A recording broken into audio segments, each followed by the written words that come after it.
बाबासाहेब बाबासाहेब बाबासाहेब जय भीम जय भीम।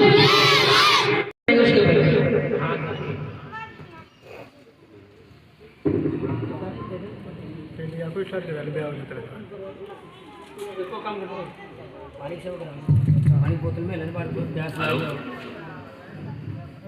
आज 14 अप्रैल को गुरुजी थोड़ा सा पीछे हो जाओ। डॉक्टर भीमराव अम्बेडकर की 134वीं कुछ महत्वपूर्ण रखी जा रही है, जिसमें सभी लोग भाग ले सकते हैं। जो भी कोई उत्तर देगा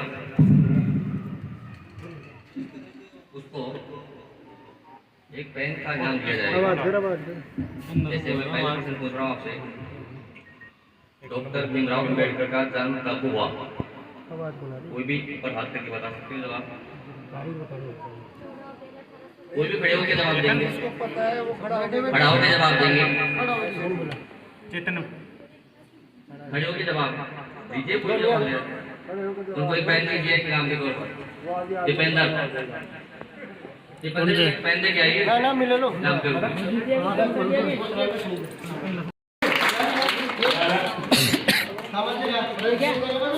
सही है। पहला 1891 में। हाँ थोड़ी अब का ये आवाज पर्सन जोर से बोलो। इसका जन्म कहाँ हुआ था? सुन लिया ने? आप रिपीट कर दिया करो। मध्य प्रदेश। ऐसे नहीं, कोई एक नहीं दोबारा कोई दूसरा देगा। एक के बाद एक कोई दूसरा। हाँ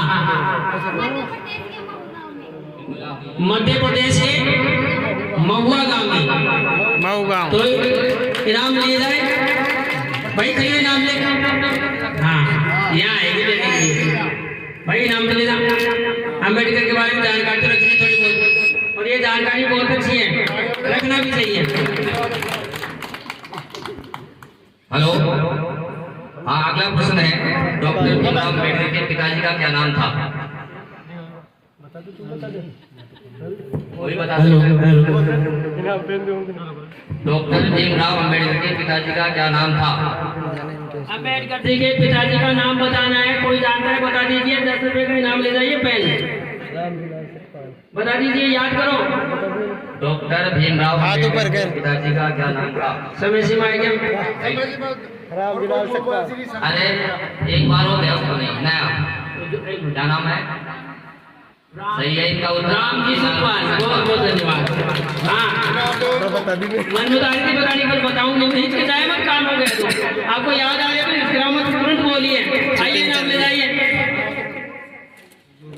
बहुत बहुत बढ़िया विचार।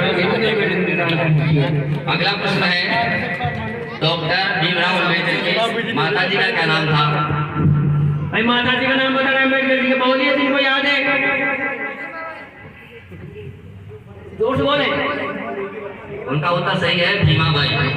भीमा आगे उनको नाम आ जाए। देखो हमारी यहाँ विद्वान बच्चे भी अच्छे विद्वान है, जानकारी बहुत अच्छी है। बहुत बहुत धन्यवाद।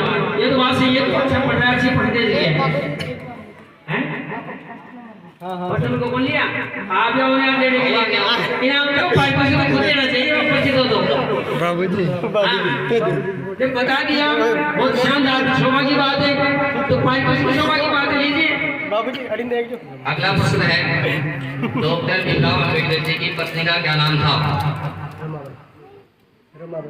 डॉक्टर भीमराव अम्बेडकर जी की पत्नी का क्या नाम था? सुभाष जी ने बता दिया भाई। रुक जाओ आ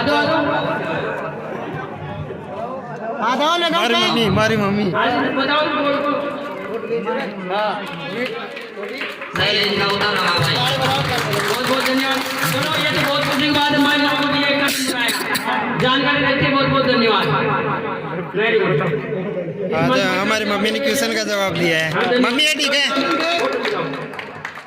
अगला प्रश्न है, डॉक्टर भीमराव अम्बेडकर किस जाति से संबंधित थे? कौन सी जाति के थे वो? खड़ा होके डॉक्टर भीमराव अम्बेडकर कौन सी जाति से? महाजाति। सही है बिल्कुल, महाजाति। सेटिंग चल रही थी। महाजाति का थैंक यू भाई। अगला प्रश्न है, डॉक्टर भीमराव अम्बेडकर ने प्राथमिक शिक्षा कहाँ से प्राप्त की थी? हमारे अतिथिगण में विशिष्ट अतिथि जिनको हमने आमंत्रित किया था, बाबूलाल जी, पूर्व सरपंच प्रतिनिधि, भाजपा नेता हमारे पास पहुंचते, बहुत बढ़िया कार्य करता है, जब बुलाते जब पहुंचते, अच्छे सामाजिक कार्य करता है। बहुत बहुत धन्यवाद। उनके स्वागत के लिए तालियां। एक बार खड़े होकर स्वागत किया।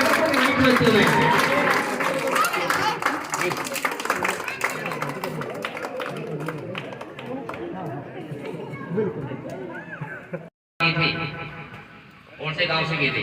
रिपीट करोगे सर? एक बार रिपीट करोगे सर? कहाँ से? सही नहीं हुई। प्राथमिक शिक्षा किसी को आता है? मायने दी एक कुछ कर दो माइन। किसी को आता है क्या? माइन है सुभाष बता। प्राथमिक शिक्षा कहाँ से प्राप्त की? डॉक्टर भीमराव अम्बेडकर ने कौन से धर्म को अपनाया था? इनका उत्तर बिल्कुल सही है, बहुत धर्म को अपनाया इन्होंने बताया। डॉक्टर अम्बेडकर साहब को मरणोपरांत भारत रत्न का मिला। डॉक्टर भीमराव अम्बेडकर साहब को छात्रवृत्ति कौन से राजा ने दी थी? साहू महाराज। इनका उत्तर सही है, सुभाष ने दिया उत्तर। इसका है इनका उत्तर है बड़ौदा के महाराज शहाजी राव गायकवाड़ द्वितीय। ये प्रश्न समाप्त होती है। धन्यवाद। जय भीम।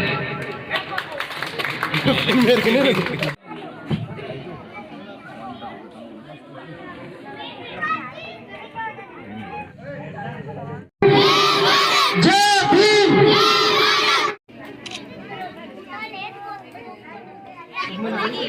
मदनीजा नौलिया मंच पे आए। मदन जी नौलिया स्वागत करें रामकरण जी गुरु जी का।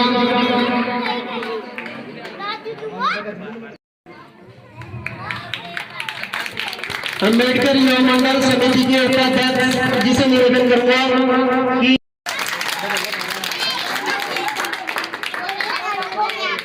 रवि जी महोदय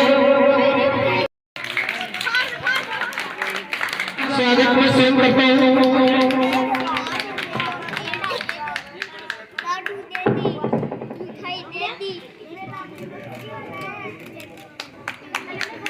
आप सभी तालियां बजाते रहिए। दिए गए हैं वो तालियों में कंजूसी नहीं, बिल्कुल भी। पहुंचे 12वीं क्लास में, 12th क्लास में 80% अंक प्राप्त किया।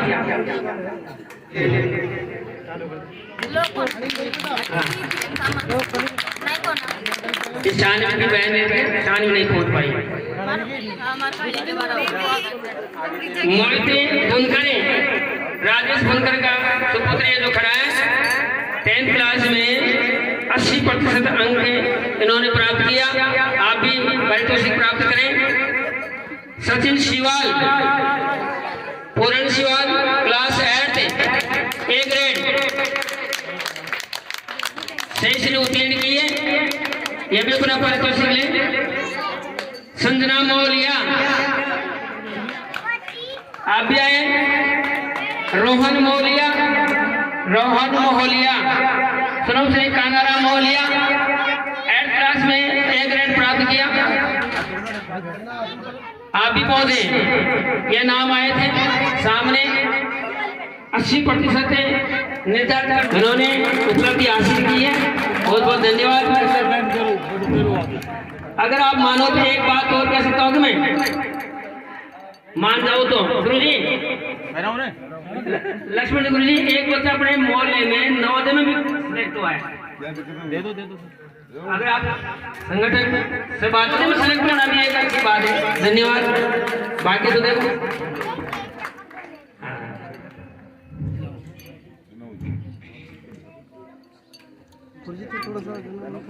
नवोदय विद्यालय एक विद्यालय है जहाँ सब तमाम खर्चा पूरा खर्चा सरकार देती है, लेकिन होती है स्टडी।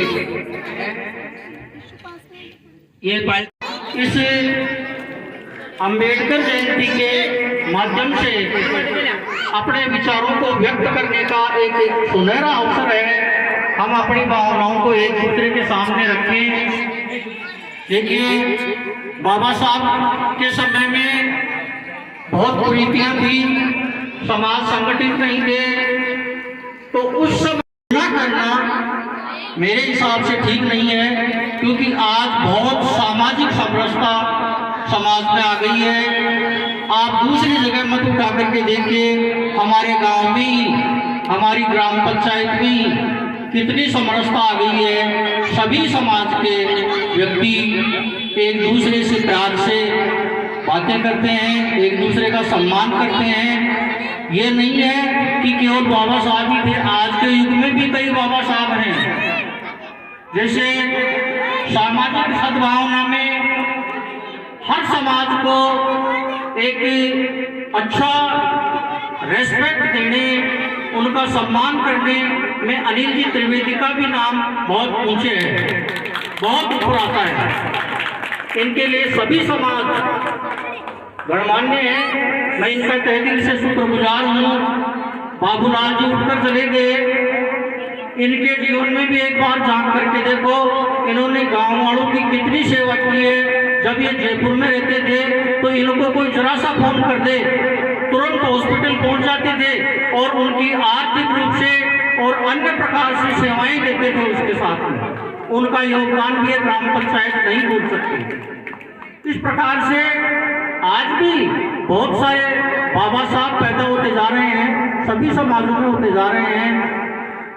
मैं कोई भाषण देने के लिए खड़ा नहीं हुआ हूँ, केवल मैं अपने युवा वर्ग से, प्रबुद्ध वर्ग से ये कहना चाहूँगा कि अपन भी एक सामाजिक सद्भाव को लेकर के आगे बढ़े। सभी समाजों में जो बुजुर्ग हैं उनका सम्मान करें, वो निश्चित रूप से हमारा सम्मान करेंगे। सम्मान का उत्तर गणना से नहीं दिया जाता है, कभी भी कोई भी गणना नहीं करेगा ऐसे जो है। इसलिए सभी सम्मान के पात्र हैं। मेरे एक हेडमास्टर कहा करते थे, जब मैंने प्रथम नियुक्ति अणुपुरा में प्राप्त की थी, कि कोई भी व्यक्ति छोटा नहीं होता है, सब बड़े होते हैं अपने से। कोई ज्ञानवृत्त होता है, कोई अधिकारवृत्त होता है, कोई वयोवृत्त होता है। हो सकता है कोई पद में बहुत बड़ा हो, लेकिन ज्ञान, उसको सामाजिक ज्ञान कम हो, इसलिए वो ज्ञान का मतलब सम्मान का अधिकारी है। कोई आयु में बड़ा हो, चाहे ज्ञान नहीं हो, तो भी हमें उसका सम्मान करना होगा, चाहे हम कितने ही बड़े पदाधिकारी बन गए हों। बड़ों का सम्मान करना चाहिए, चाहे वो किसी भी समाज का है। इस प्रकार से हो सकता है हमसे पद में भी छोटा हो और अधिकार में भी छोटा हो, लेकिन आयु में छोटा हो, लेकिन ज्ञान में बड़ा हो, तो वो भी जो है सम्मान का अधिकारी है। बाबा साहब जैसे एक महान विद्वान ज्योतिबा फुले भी हुए हैं माड़ी समाज में, उनके भी जीवन को आज याद कर लेना चाहिए। अभी 4-5 दिन पहले ही उनकी जयंती निकली है। वो भी नारी शिक्षा को सबसे पहले महत्व दिया उन्होंने। अछूतोद्धार के लिए उन्होंने जो कष्ट सहन करे, आज समाज में अनुकरणीय है। और इन बच्चों का हौसला बुलंद करें। एक बार रुको बेटा।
काफी कम बड़ी हो जाऊं।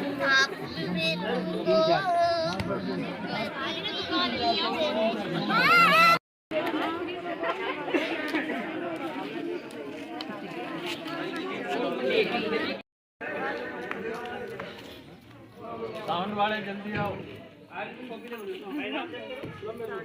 सम्मान तालियां बजाएं एक बार जोर से।